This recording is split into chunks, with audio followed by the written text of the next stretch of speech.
네, 안녕하세요. 평화통일시민행동에서 진행하는 수요 평화뉴스, 저는 평화통일시민행동 대표 이진우입니다.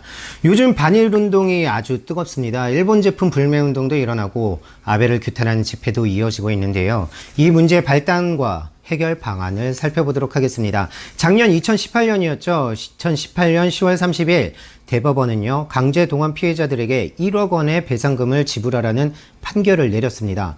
강제동원 피해자들의 일본 기업에 대한 위자료 청구권은 1965년 한일협정의 적용 대상에 포함되지 않는다라는 해석이었는데요. 이 판결에 대해 일본은 즉각적으로 반발했습니다. 1965년 한일협정으로 끝난 문제라는 것이죠.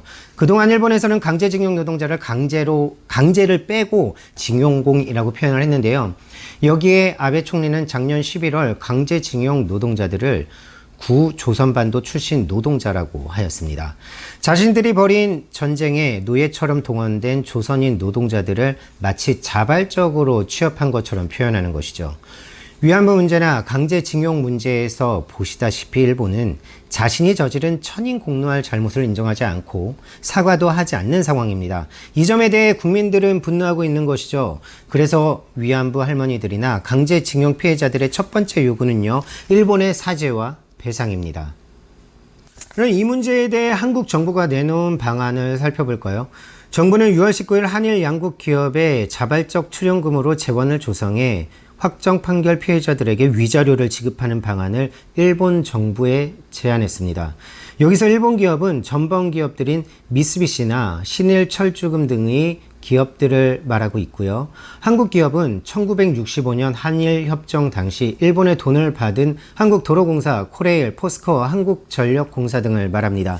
정부 당국자는 강제징용 피해자들이 한일 기업의 출연금으로 조정된 위자료를 받을 것인지 일본 정부로부터 배상을 받을 것인지 이에 대해서 당사자가 선택할 문제라고 하였습니다.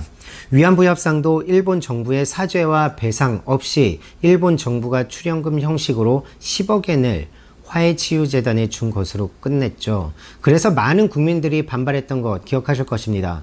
이번 강제징용 노동자 문제도 일본 정부의 인정과 사과는 없고요. 이번에는 일본 정부도 빠진 채 기업들이 배상금이 아닌 위자료 형식으로 돈을 지급하는 형식이었습니다. 더욱이 1+1+, 알파라고 해서 한국 정부도 부담할 수 있다는 이야기도 나왔었죠.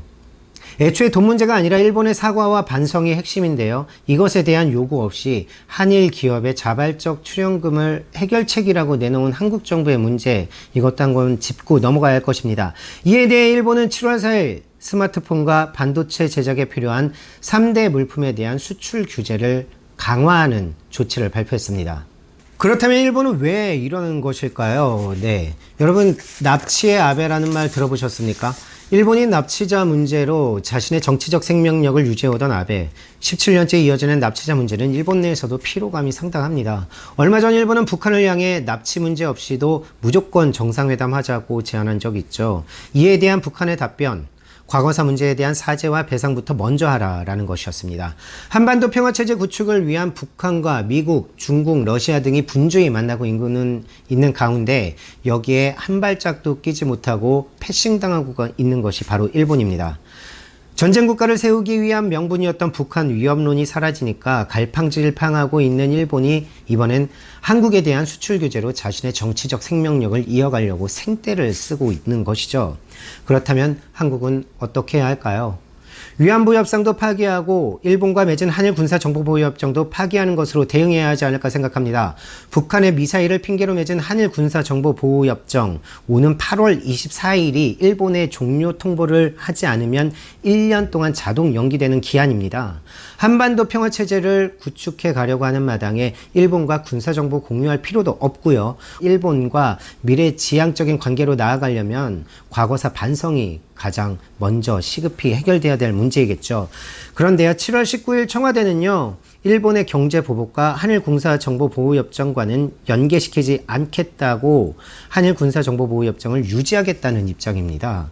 아주 잘못된 입장이죠. 한국 정부는 재벌 회장들 만나고 다니고 미국 가서 도움 요청하고 그럴 것이 아니라 단호하게 일본에 대해서 사죄와 배상을 요구하고, 그렇지 않다면 위안부 합의와 한일 군사정보보호협정 파기까지 요구해야 할 것입니다. 이것이 바로 한국 정부가 할 일입니다. 오늘 수요평화 뉴스 여기까지입니다. 감사합니다.